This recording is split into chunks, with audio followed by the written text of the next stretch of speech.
Esto es Diálogo en Línea. Muy buenas tardes. Gracias por contar con su gentil sintonía en cada programa. Hoy tenemos el análisis de la consulta popular y referéndum. ¿Quiere usted saber un poco más acerca de ella? Por favor, en la introducción que tenemos a continuación. La consulta popular es un mecanismo de participación ciudadana que sirve para ejercer el derecho constitucional para votar en torno a temas con trascendencia nacional de manera voluntaria, conforme dicta la ley. Además, puede incidir en el debate y las decisiones que adoptan los representantes del Estado. A diferencia del referéndum, es el sometimiento de un proyecto de acto legislativo que no fue adoptada por la corporación pública, a consideración del pueblo para que el mismo tenga la oportunidad de decidir si aprobar o rechazar. Este proceso electoral fue convocado por el presidente para enmendar la Constitución de Ecuador y aprobar 11 preguntas puntuales para el Estado. Dicha convocatoria se llevó a cabo el pasado 21 de abril del presente año.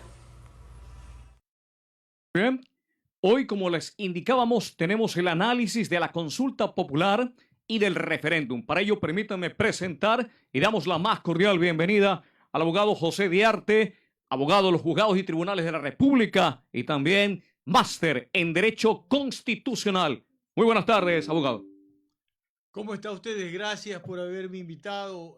Yo me recuerdo que esto fue hace más o menos unos 15 días antes que se produzca el referéndum, perdón, el tema de la votación es el día Exacto. 21 y hubiera sido fantástico porque si hubiera sido antes del 21 le hubiera dicho los resultados antes que a las elecciones indudablemente porque es el clamor del pueblo y parece que eso es lo que vamos a analizar hoy. Así que adelante, gracias por la invitación. Aquí estamos para responder sin temor ni favor y hablando con la verdad. Esperamos que ustedes que nos están sintonizando, quienes están conectados con esta transmisión, también formulen comentarios, preguntas para poder absolverlas y también que esto sea una dinámica muy participativa. Bueno, empezando en orden, mi estimado abogado, la primera pregunta se refería hacia el permiso y el apoyo complementario de las Fuerzas Armadas en las funciones de la Policía Nacional para combatir el crimen organizado, reformando parcialmente la Constitución. Pregunta, esto de aquí, una vez que ya se ha materializado y ha contado con el voto favorable de la población, ¿cuál es la repercusión inmediata? No, lo que toda una vida el pueblo lo tenía y lo gritaba a voces. Ante tanta arremetida de la delincuencia, el narcotráfico y el crimen organizado enquistado en todas las esferas de ámbitos políticos, jurídicos, de gobierno, de asamblea, de todo eso, el pueblo ya necesitaba esto. Y ahí está la respuesta del pueblo con una votación abrumadora. Si mal no me equivoco, estamos hablando del 73%. Importante. O sea, eso es lo que quiere el pueblo y si lo hubiéramos ocultado nosotros en el trajinar de la calle, indudablemente eso lo iba a decir. Entonces, ¿qué es lo que quiere el pueblo? Que los militares acompañen a la policía y formen parte activa del control de todo lo que significa el combate a la delincuencia organizada, todo lo que significa el combate a las asociaciones ilícitas para delinquir, como se está constatando con la presencia de esa gran mujer que tenemos en la Fiscalía General del Estado. Eso es el prototipo de lo que significa una mujer ecuatoriana que no le tiene miedo y no le tiemblan las piernas y le pone el pecho a las balas. Que la única mujer que ha combatido eficazmente el crimen, lo que nos ha llevado a ser criticados a nivel no solamente de América Latina, América del Norte, sino de todo el mundo.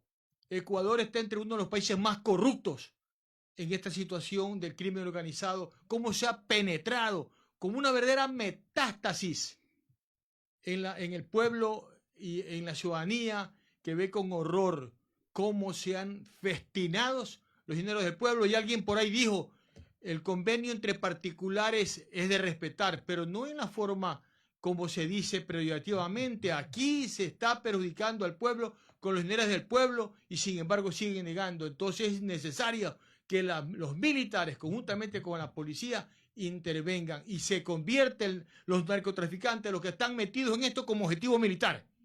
Aquí es la única manera de erradicar el narcotráfico y a los delincuentes de cuello blanco que todavía no aparecen en su totalidad.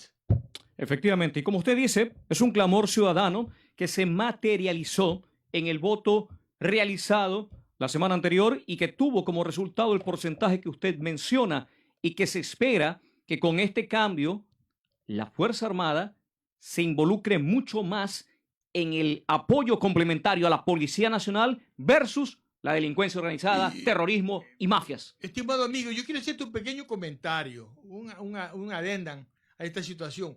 ¿Cuál es la cantidad de votos que dice y no estar de acuerdo? ¿Por qué temen? ¿Por qué temen que los militares combatan esto? Y son el 26%. Si sumamos los votos de esos partidos políticos que progonaron el voto el voto no a la consulta, suman exactamente lo mismo. Entonces, ellos son los que apoyan la delincuencia y el pueblo debe identificarlos. Los tenemos metidos en todos lados. Los tenemos metidos en la asamblea con un grupo de asambleístas, un grupo más o menos. Y los tenemos metidos en los ministerios todavía y los tenemos metidos en las organizaciones políticas del Estado. Los tenemos metidos en los ministerios, en las funciones de mandos medios, todavía están metidos aquellos que temen que los militares los combatan, que los militares descubran todas sus picardías que han cometido durante tantos años y que tienen sumido al pueblo ecuatoriano en la más grande indigencia, la más grande miseria y endeudados como estamos. En el mismo sentido, el pueblo ecuatoriano se le consultó. ¿Está usted de acuerdo con permitir la extradición de ecuatorianos con las condiciones, requisitos, restricciones e impedimentos establecidos en la Constitución, los instrumentos internacionales y en la ley, enmendando la Constitución y reformando las leyes conforme al anexo 1? El pueblo también se pronunció el domingo y dijo un sí a esta pregunta, pero consultando a usted, especialista en materia... 67% más o menos, para ser exacto, hasta el momento, 66.39% dijeron voto favorable. Dijeron que sí. ¿Cuáles son las razones y qué significa esto en el contexto que nosotros nos estamos desenvolviendo ahora con casos purga, con casos metástasis y que involucran a altos funcionarios de altas esferas de gobierno? ¿Qué involucra este cambio que el pueblo dijo sí? Pero por supuesto, vamos a analizar y rasguémonos la vestidura y hablemos con la verdad. Aquí en el Ecuador la máxima condena que se le da a un pillo que se roba 7, 8, 10 millones de dólares es 5 años, 7 años, máximo 8. Pasa 4, se enfermó, le dio un proceso digestivo y pidió que vaya a pasar a la casa los últimos 4 años. Entonces, eso es una burla. ¿Y el billete? ¿Dónde está? Y todavía se dan el lujo estos sinvergüenzas corruptos de estar en la cárcel en oficinas, en suite. Están protegidos, tienen internet, tienen baño sauna, tienen todo. En otro país no tienen nada más que un cuartito de 2x2 con un catre y un lavamanos y un servicio higiénico para contar. Aquí no, aquí se enferma, le viola la muela y salen a la clínica o piden habeas corpus porque están a punto de morir. Y aquí un juez mediocre se las da.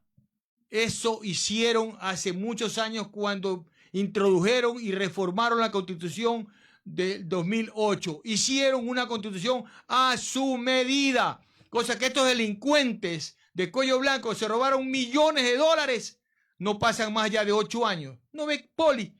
Poli aquí fue sentenciado, no tenía ni 8 años de prisión y se llevó hartísima plata. Y aquí a Poli lo condecoraron los alcaldes de Milagro y muchos alcaldes del país lo condecoraban a Poli. Por ahí hay fotos de los exalcaldes, Hassan y Denis Robles, condecorando a Poli.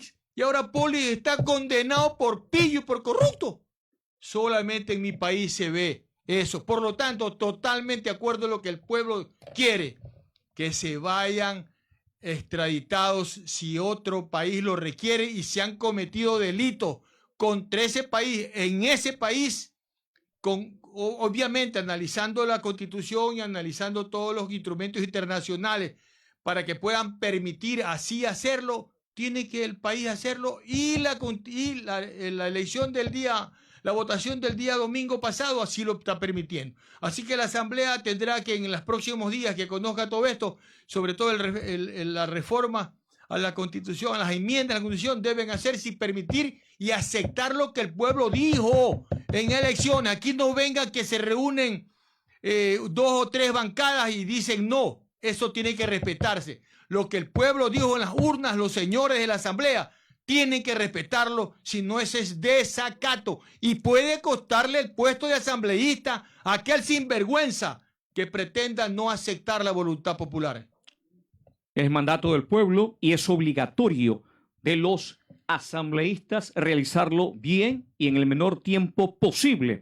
La siguiente pregunta formula si está usted de acuerdo con el establecimiento de judicaturas especializadas en materia constitucional, tanto en primera como en segunda instancia, para el conocimiento de las garantías jurisdiccionales que les correspondan, enmendando la Constitución y reformando la Ley Orgánica de Garantías Jurisdiccionales y Control Constitucional de acuerdo con el anexo 2. Aquí, abogado, había que hacer también un comentario, porque cuando esto se apruebe, cuando esto se ponga ya como ley, usted que es abogado, usted que está en el libre ejercicio profesional, ¿cuáles los pros y contras de la aplicación de esta tercera pregunta ya en la praxis?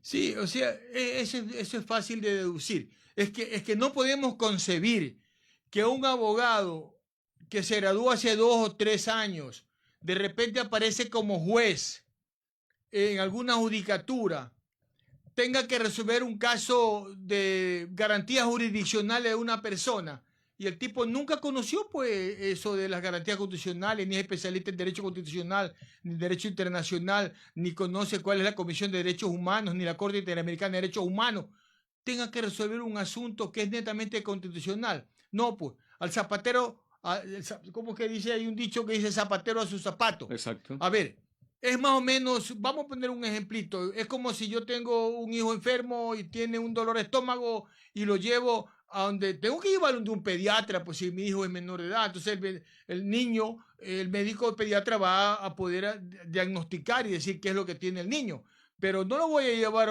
donde por decir, qué sé yo, un urólogo o una persona de neurólogo. No puedo llevarlo porque el problema es del estómago, por decir, ¿no? Lo tengo que llevar a donde un especialista, una persona que conozca. Por eso, sí es necesario que se creen estas judicaturas con temas de especialización. Si alguien es penal, que lo debe establecer un penalista, un juez en materia penal. Lo mismo laboral, lo mismo civil, lo mismo constitucional. Peor, cuando se trata de garantías jurisdiccionales, se supone que es una persona que acude ante un juez constitucional cuando observa que ya ha agotado todos los recursos para defender su verdad y él considera que es inocente y que se le ha vulnerado sus derechos constitucionales y aquí no se le hace justicia, entonces él tiene que recurrir donde un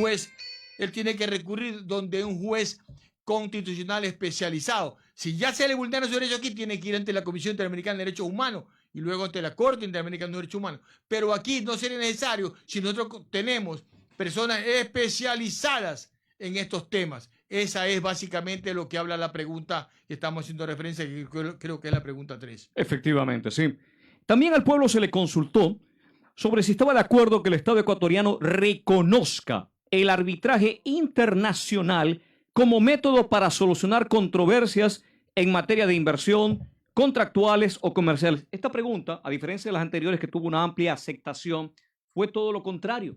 Esta fue una de las preguntas que tuvo un porcentaje muy escaso. No, 2-1. 2-1. A ver, aquí para mi concepto, en forma muy personal, faltó hacerle conocer al pueblo trabajador que es necesario estos tipos de convenios. ¿Por qué razón? Porque el inversionista que viene de afuera quiere pues asegurar que su inversión no se ve en peligro y si hay alguna controversia, estas controversias, si es capital extranjero, deben ser solucionadas en una mediación ante una corte internacional. Esto es prácticamente lo que quiere el inversionista.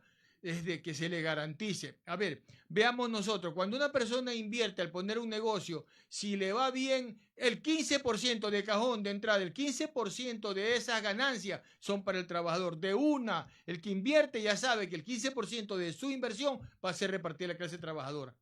O sea, aquí faltó, para mi forma de pensar, faltó un poco más de propaganda, de hacerle conocer a la gente que no se le iba a quitar ningún derecho, que no es que quería decir que el arbitraje internacional representa que nuestro país va a perder. No, no es así.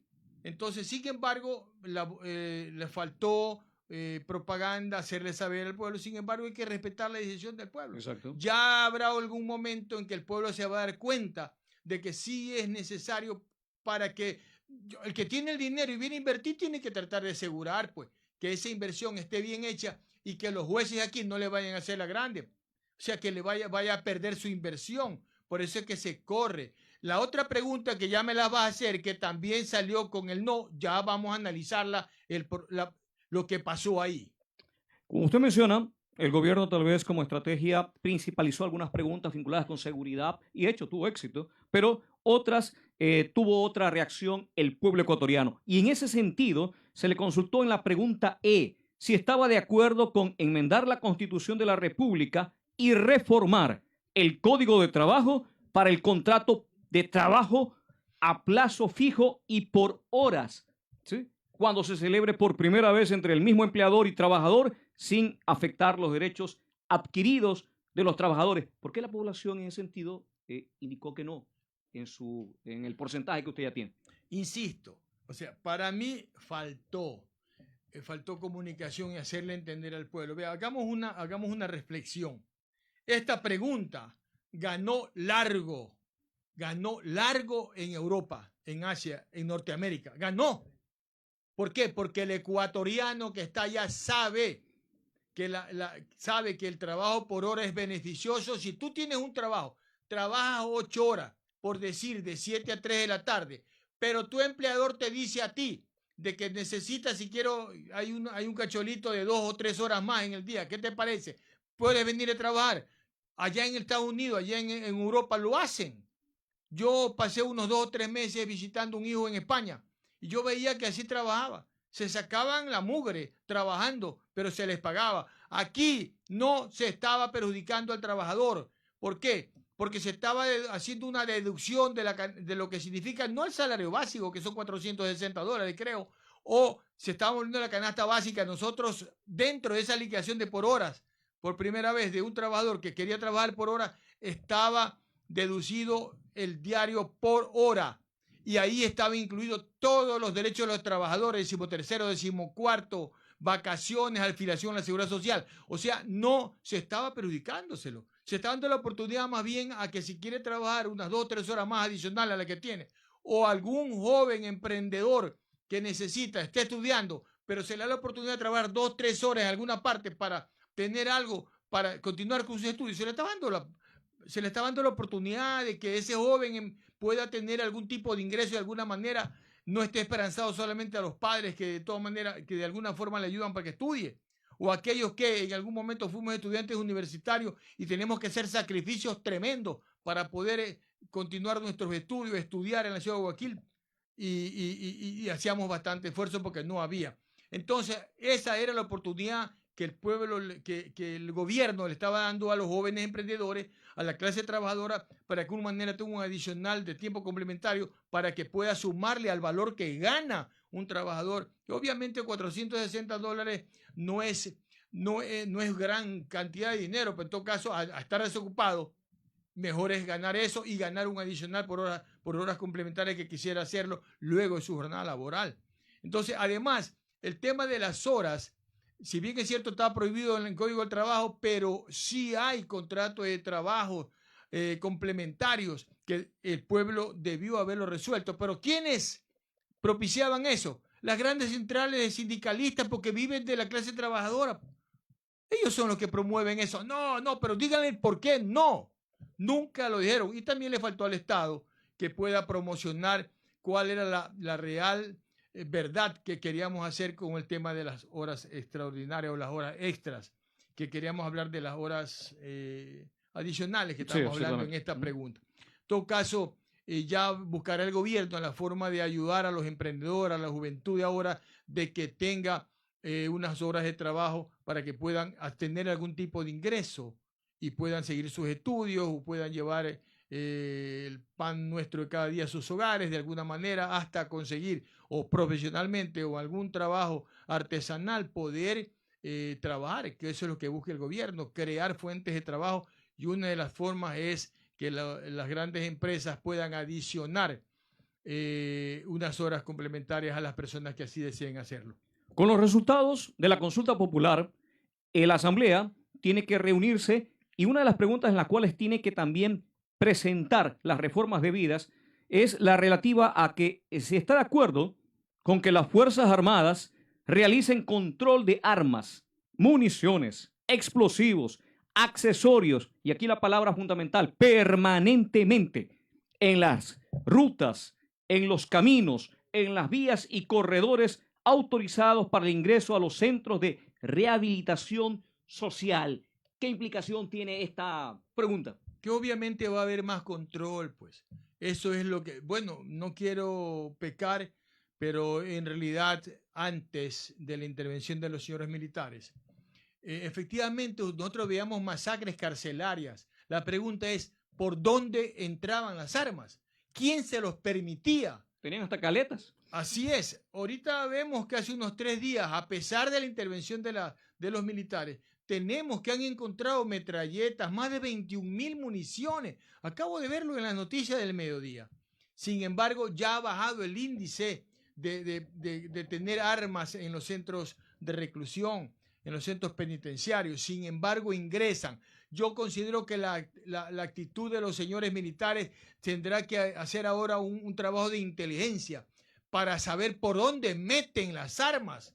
Qué sé yo, de pronto cuando ingresan los alimentos, cuando ingresan las materias primas para los alimentos, cuando ingresan las visitas, o hay algún tipo de complicidad con los señores que trabajan en los centros de reclusión. Pero porque de alguna manera tienen que buscar la forma de terminar con el ingreso de estos tipos de armas para evitar estas masacres, a pesar de que en los últimos meses de este gobierno, iniciado este gobierno, no se ha visto ninguna masacre como se vieron en los gobiernos, en el gobierno anterior del señor Lazo, y creo que también el de Lenín Moreno. En todo caso, roguemos a Dios pues que las cosas se vayan calmando, que se descubra totalmente, que se impida totalmente el ingreso de armas y que los militares puedan en las calles, haciendo sus actividades de inteligencia, controlar, incautar, quitar estos tipos de armamento que tanto daño le está causando al pueblo del Ecuador. Vamos a hacer, con el equipo de producción, se preparó consultas a la ciudadanía y tenemos aquí comentarios, reacciones de ellos ante este tema, consulta popular y referéndum, análisis. ¿Está a favor de los resultados de la consulta popular del 2024? Sí, estoy de acuerdo porque habían preguntas que no beneficiaban al país, como por ejemplo el contrato por horas, el arbitraje internacional y también preguntas que sí eran necesarias para la comodidad y seguridad del país, como el ejército fuera, la extradición y todo ese tipo de cosas. Yo sí estoy a favor del resultado. ¿Cree que las dos preguntas que obtuvieron el no en la consulta popular no beneficiaban al país? Yo creo que sí, porque el contrato por horas hace mucho tiempo, si ustedes sabrán, no se respetaba al trabajador. El trabajador tiene sus derechos y por ende, pues, se iba a prohibir ciertas cláusulas que a ellos no les permitirían poder crecer dentro del ambiente laboral. Así que yo estoy de acuerdo de que esas preguntas hayan recibido el no. Y por lo del ámbito internacional, yo creo que hay muchas leyes que necesitan modificarse como para llegar a ese punto. En este caso, si se altera una de estas leyes, puede complicar a las demás. Así que estoy de acuerdo de que el pueblo ecuatoriano decidió de una manera sabia por esas preguntas al poner un no. Muy bien, estos son los comentarios, reacciones de usted, del ciudadano común frente a un tema que ha conmocionado a todo el engranaje estatal y que involucra cambios urgentes en la asamblea de nuestro país. Tenemos también algunos comentarios que están enviando a través de redes sociales. Tenemos a Mile Anaí, quien nos menciona como pregunta, ¿no? Creo que usted ya la absolvió en algún momento, sobre el arbitraje como una opción para el país. Usted citaba que, bueno, caramba, cada inversionista necesita asegurarse y una de estas es la pauta a través del arbitraje que se da en muchos países del mundo. Jessica o Jessie también nos pregunta, dice, estoy de acuerdo con la seguridad, pero para Jessie se hizo un gasto electoral innecesario porque las preguntas que hace el Ejecutivo tiene que pasar por la Asamblea Nacional. ¿Coincide? ¿No? ¿Qué pasó? ¿Es un gasto electoral cuando se le pronuncia al pueblo sobre temas de esta urgencia? No, pues no, no es un gasto. En todo caso, con una asamblea como la que tenemos, donde son los que están auspiciando el voto en contra, el voto no, aquellos que no quieren que los militares salgan, aquellos que no quieren que se les incaute y se les fiscalice los bienes que han obtenido de mala forma. Hasta ayer eran chiros y vivían arrendando y ahora tienen mansiones en Miami. Entonces, ellos son los que no quieren pues que esta consulta pase. Entonces, si lo deseamos en la asamblea, no iba a pasar. Pues ya ocurrió. Ya dijeron hace unos par de años unos señores que están combatiendo, que están siendo combatidos por este gobierno, de que no querían que les fiscalicen, que no querían que les pregunten los bienes adquiridos, o sea, nada, ellos no quieren responder cómo han adquirido bienes no solamente en Ecuador, sino en el mundo. Entonces, para eso existe una ley, pues, que es el enriquecimiento no justificado. Una persona que hasta hace 10 años vivía arrendando y ahora tiene grandes empresas, equipos camineros, tiene casas en Miami, tiene que responderle al pueblo a dónde sacó ese billete. O si lo tiene con los familiares, son testaferros, pues. Eso es lo que va a pasar. Y ya viene no solamente el caso Purga, Metástasis, ya vendrá, ya también el caso Pantalla. Usted observe lo que está pasando. Y ya vendrán más y más. Y de pronto hay algún caso Vómito Prieto. Vamos a ver, y ojalá que vomiten el billete que se le robaron al pueblo. El joven Iván consulta, abogado, hemos visto que los recursos de amparo los da un juez de otro lugar diferente al lugar de donde se cometió el delito. Es que eso es absurdo, eso es lo que acabamos de analizar, ¿no? No puede ser. Ahí está el caso, por ejemplo, del ex vicepresidente Jorge Glass. Estaba siendo juzgado en Pichincha. Estaba recluido cumpliendo una condena. Sin embargo, viene un juez de Marras de Santo Domingo, creo que es, y le dio la libertad. Cuando hay sentencia, esa sentencia debe cumplirse. Pero obviamente la Constitución habla que según él su vida estaba en peligro y que debía ser garantizada su vida. Viene un juez que no fue juez que conoció la causa. Viene y le da la libertad. Después viene un juez de Yaguachi y le otorga otras facilidades. Qué terrible que es eso. O sea, cómo se vulneran los derechos constitucionales, cómo se vulnera la justicia, cómo se hace una intromisión bárbara de las leyes ecuatorianas, actuando folclóricamente, y ahí están las consecuencias. Se fue y se refugió en una embajada que es cómplice de las actuaciones de toda esta gente pícara que está siendo enjuiciada y que fugaron de nuestro país. ¿Y dónde están refugiadas? La mayoría en el mismo país que le estaba dando el asilo y que lo tenía a un prófugo de la justicia, lo tenía queriéndole dar el asilo diplomático. Entonces, cuando a mí me preguntaron, yo dije, eso no va a pasar nada. No van a poder hacer nada. México nos está queriendo asustar, pero tenemos un presidente bien parado. No va a pasar nada. A ver, si usted viene a mí y me provoca, le estoy diciendo, no me moleste, no te metas, me quiere faltar respeto, y yo soy el que golpeó primero, pese a haberle advertido. Es lo que pasó. ¿Quién vulneró los derechos del pueblo ecuatoriano? ¿Quién vulneró las leyes ecuatorianas? Fue el gobierno de México, cuando ellos sabían que era un prófugo, que tenía varios juicios, que tenía una condena, permitieron el ingreso de ese prófugo, de ese condenado por la justicia ecuatoriana, lo permitieron en la casa. Es como que si yo sé que un pillo viene matando, un asesino viene matando y se mete a mi casa y yo le digo a un policía, no puede entrar a mi casa, yo lo protejo, ¿qué pasó? Primero, ese es un delito flagrante que la policía puede entrar, pero yo no lo puedo esconder. El gobierno mexicano debió haberle dicho, señor Glass, por favor, salga de la embajada y responda a la justicia ecuatoriana. Pero no, se sintieron vulnerados. ¿Por qué? Porque se entró y se lo capturó, porque no se hizo nada más. Entrar y capturarlo, porque ellos primero violentaron la justicia ecuatoriana. Se intromitieron en el pueblo ecuatoriano, en su justicia, en su actividad. Ellos hicieron una intromisión que no pueden hacerlo. María Hidalgo consulta si están de acuerdo con el resultado de la consulta popular. Bueno, los porcentajes hablan por sí solos.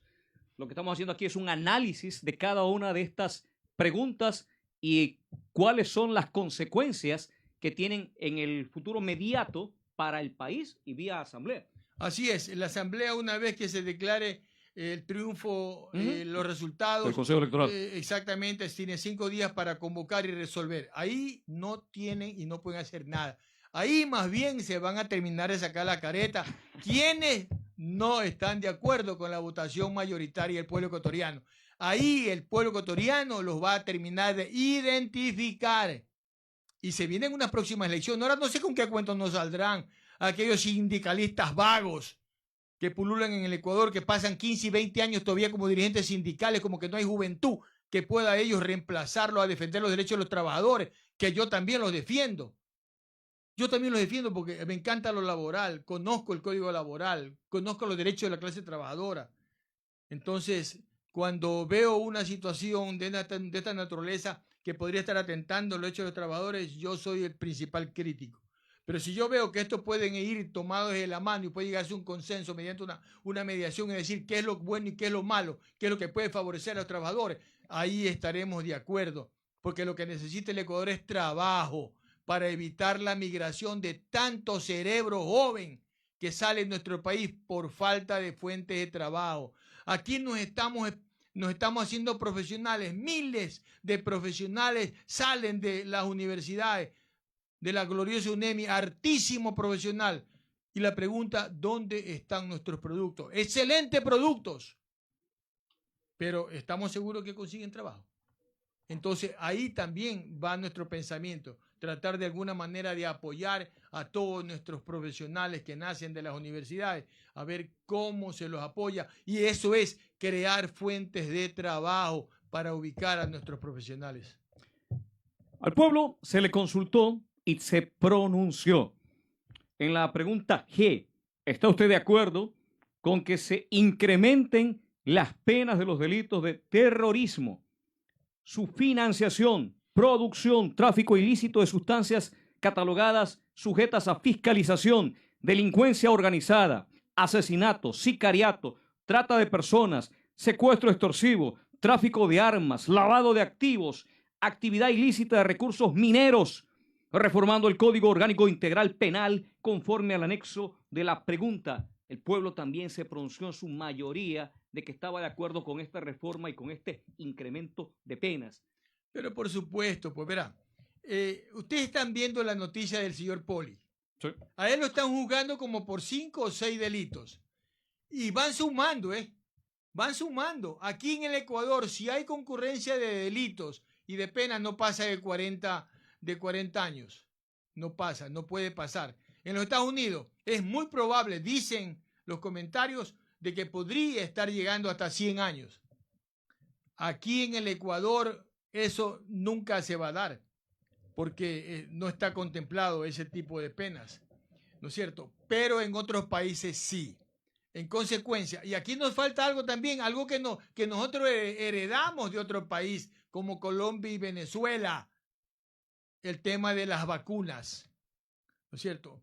Países que salieron harta gente, ¿no es cierto? Y que aquí antes no había esa cuestión del terrorismo, el sicariato, la muerte miserable de tanta gente honesta, de tanta gente inocente por daños colaterales y porque se metió mucha gente joven al tema de esto de prepararlos para el sicariato, tantas cosas que han venido, que están dando en los últimos 15 años en nuestro país.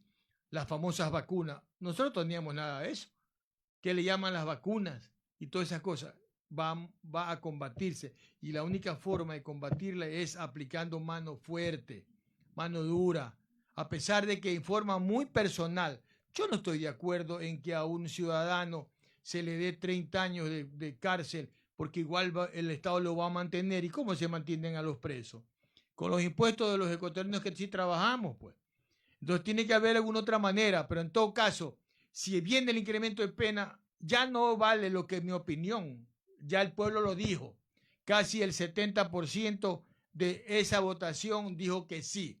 Así que la votación, la voz del pueblo es la voz de Dios. Y si el pueblo dijo que debe incrementarse la pena, hay que respetarla y la asamblea tiene que hacerla cumplir. También en la pregunta H se formula lo siguiente. ¿Está usted de acuerdo con que las personas privadas de la libertad cumplan la totalidad de su pena dentro del Centro de Rehabilitación Social en los delitos detallados en el anexo de la pregunta, reformando el Código Orgánico Integral Penal conforme consta en el referido anexo? La ciudadanía, abogado, tiene la percepción, por todas las cosas que están pasando, que mientras se roba, se delinca, se hace cosas indebidas, la gente está buena y sana. Pero automáticamente se los detiene y tienen enfermedades catastróficas, tienen enfermedades terminales y terminan o en el hospital o en su casa, que por si acaso no es de 2x2, son mansiones, son haciendas. Así es. El arresto domiciliario parece hacienda domiciliaria. Así es, señor. ¿Cuál es el cambio ahí? Así es, señor. Yo lo que acabamos de analizar no hace mucho. En otros países vas a la cárcel, así seas el encopetado más grande. Vea, aquí hace muchos años, hace 40 años, habían delincuentes de esos que le llamaban cordeleros, los que robaban las gallinitas, los que se metían a los patos, llevaban los patos, esas cosas. Igual iban presos, igual los enjuiciaban y les ponían una pena.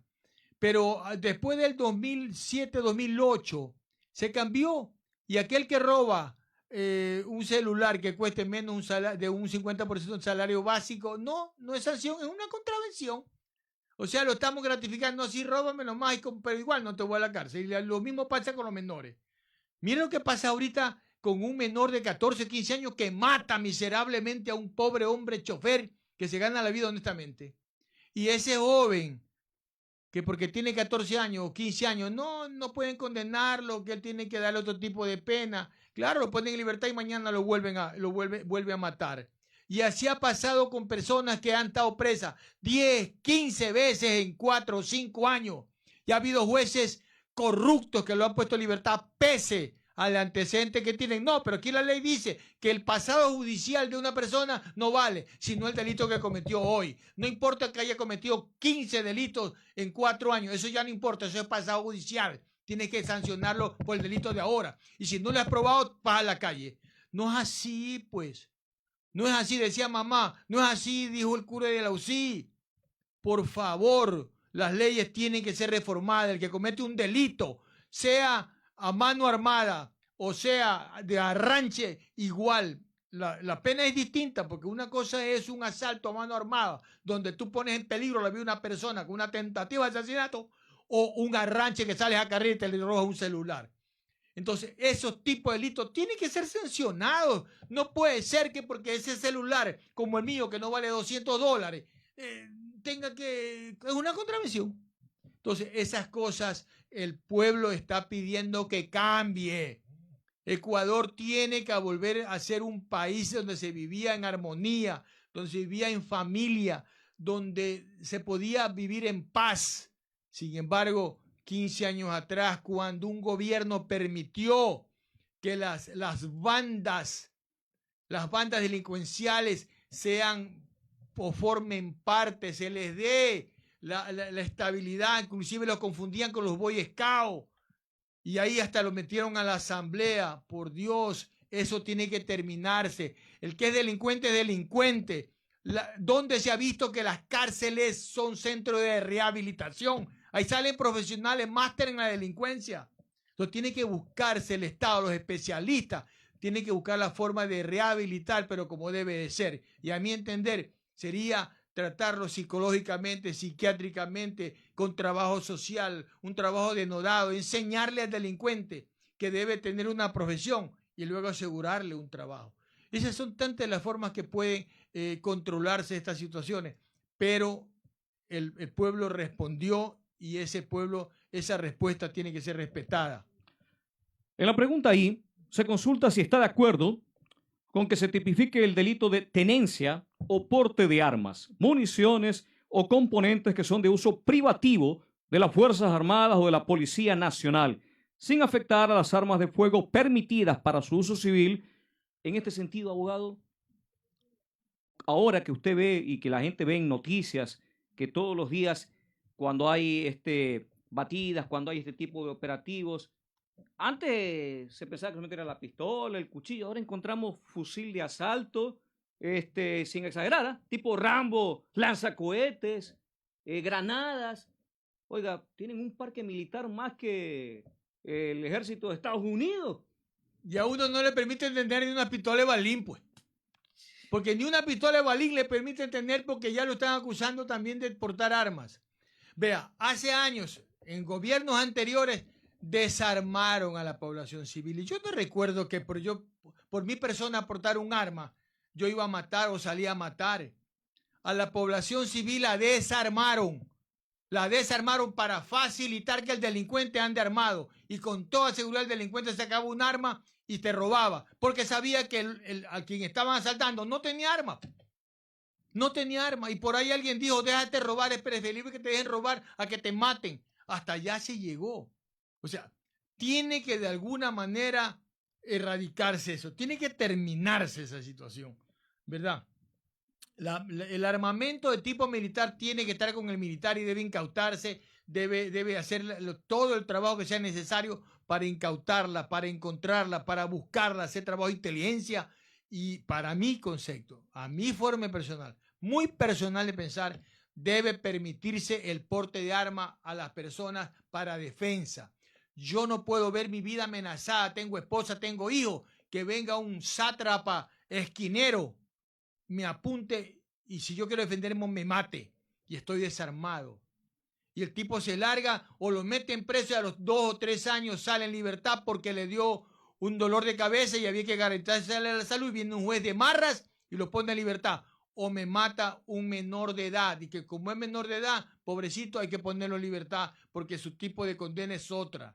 Es de rehabilitación social, es de psicología, de tener una persona que lo haga cambiar su forma de ser, porque es un problema social, porque viene de un hogar de padres quizás drogadictos o de un hogar muy humilde y que no se le enseñó cómo debe respetarse. Aquí en el Ecuador nos quitaron hasta la lógica, la ética, nos quitaron en enseñanza básica lo que es el respeto al ser humano, el buenos días, el buenas tardes, el buenas noches.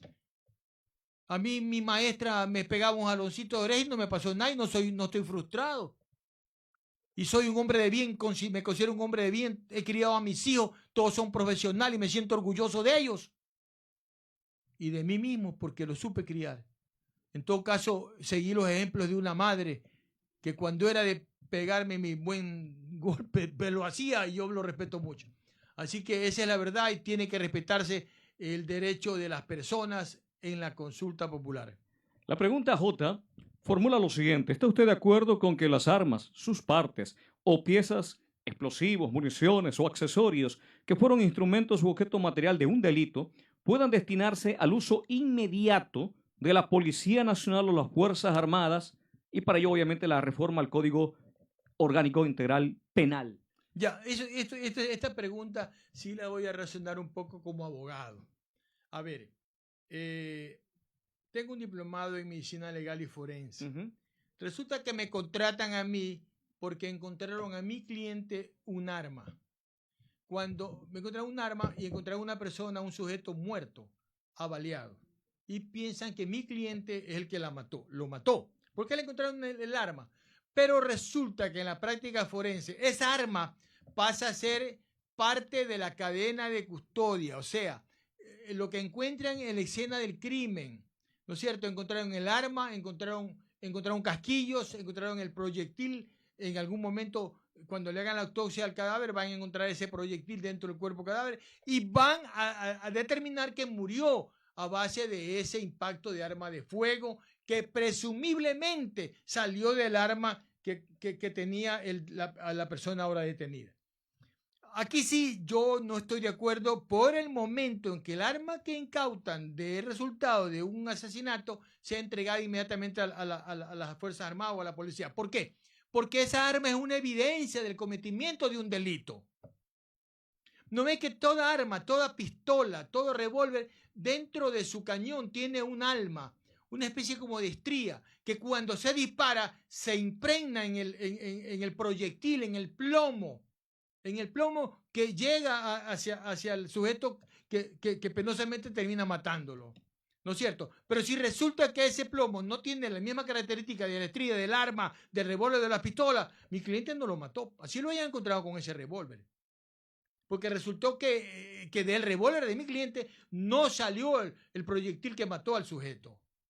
Puede haber sido que estuvieron otras personas más ahí y fue de otro revólver, pero no fue del revólver de mi cliente. O sea, por eso yo considero, en esta parte, le hablo en términos de profesional del derecho, que estoy siendo solicitado para una defensa. Yo lo voy a poner en libertad a mi cliente porque resulta que el arma que le acusan él disparó no es con la que se mató a ese ciudadano. Entonces, aquí sí, luego de un proceso judicial, quizás esa arma podría pasar ya a manos de los militares o de la policía, pero mientras tanto esa arma es una evidencia, así como los casquillos, así como inclusive la sangre que se encuentra ahí. Resulta que esa sangre no solamente es de la persona muerta, que el hombre se defendió y también en su defensa hirió al agresor, y está la sangre también del agresor que escapó. Entonces, con pruebas de luminol, con pruebas de exámenes químicos y biológicos, se puede establecer que no solamente la sangre del muerto, también hay sangre del agresor, del victimario. Entonces, son tantas cosas que primero ya eso ya es cuestión de hablar en palabras mucho más grandes, ¿no? El arma debe ser preservada mientras demore un proceso, mientras haya una cadena de custodia y todas esas cosas que no se deben violentar mientras exista un juicio. Y en la última pregunta, en la pregunta K, se consultó al soberano si está de acuerdo con que el Estado proceda a ser el titular, propietario, de los bienes de origen ilícito o injustificado, simplificando el procedimiento de la Ley Orgánica de Extinción de Dominio.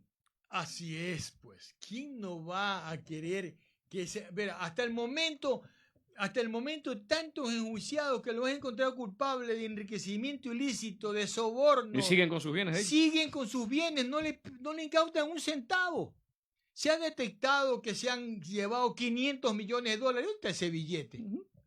Entonces, ¿qué yo saco, señor, metiéndolo preso y que el pueblo lo juzgue y lo endilgue y lo reconozca y lo tache como un pillo sentenciado? Pero la plata, esa es la que nosotros queremos que la devuelvan, porque ese billete puede servir para conseguir empleo a la gente, para crear empresas, emprendimiento, para salud, para educación, para hacer estudios, para devolverle al Ecuador el Instituto de Investigaciones Científicas como el Instituto Leopoldo Izquieta Pérez, que ahí hacían las vacunas contra el sarampión, contra el tétano, contra la difteria, contra tantas vacunas que se hacían ahí y que vino un gobierno nefasto y lo quitó.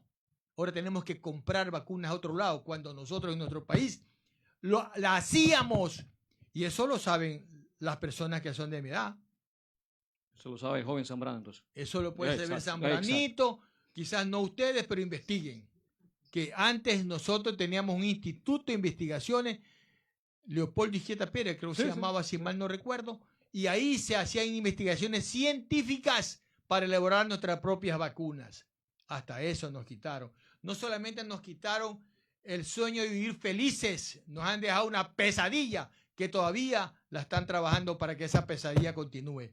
Así que el pueblo respondió en las urnas y aquí estoy para analizar eso y esperemos que podamos cambiar, que respetemos la decisión del pueblo. Yo no pude haber estado de acuerdo en una pregunta quizás, pero fueron 11 sí, pero yo respeto la decisión mayoritaria del pueblo. De 11 preguntas, 9 dijeron sí, 2 dijeron que no. En forma personal, respeto la decisión del pueblo como el que más.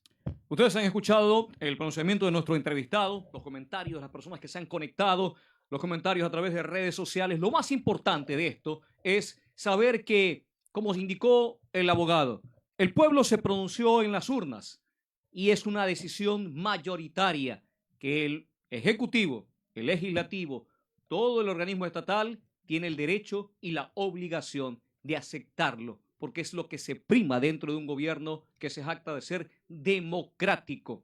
Ustedes lo han visto en Diálogo en Línea. Estaremos con ustedes en la próxima oportunidad con otro tema de vital importancia. Un gusto. Buenas tardes. Bendiciones. Buenas tardes.